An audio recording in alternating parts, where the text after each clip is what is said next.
G'day, Craig Pillow, QPL Rural with this week's Profit Maker Market Report. Well, welcome to 2025. Let's fingers crossed it ends up being a very good year. Well, this week, firstly, the weather. There's been some pretty wild weather around this week. I think everyone's been under a bit of a storm. You know, some people were lucky enough to get a couple of quite good falls of rain, but then if you weren't under it, typical storms at this time of the year.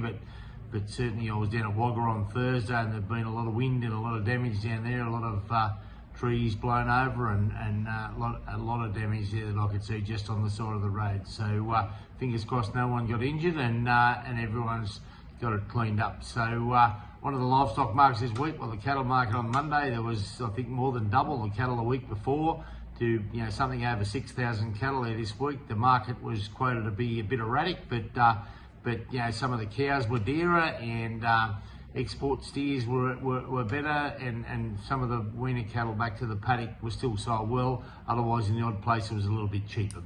But certainly overall, a good solid market for nearly over 6,000 head of cattle in there on Monday at Wagga. Yesterday, Wagga's sheep and lamb market, the market that was a few less than last week. There was a massive yard in the week before. I think there was still 60-odd thousand sheep and lambs there yesterday, and they saw the lamb job was quoted firmed a little bit better, particularly for the well-shorn, well-presented lambs, but there were still certainly opportunities there. I noticed yesterday you could have bought some store lambs there that was shorn and ready to put away that I thought were represented some good value.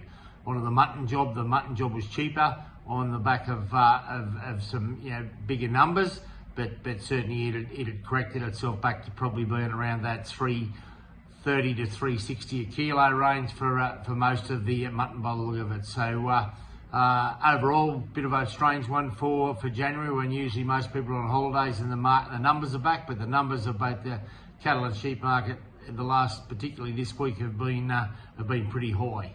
Onto the weaner cattle sales in Victoria. The reports are that they've been very, very successful and very strong, considering that parts of Victoria has had some pretty ordinary weather over the last 6 to 12 months, and they're quoting the cattle selling very well. A lot of the cattle going to the north. One quote I heard yesterday at one of the sales was that they reckon about 90% of the cattle had gone north of Albury. So certainly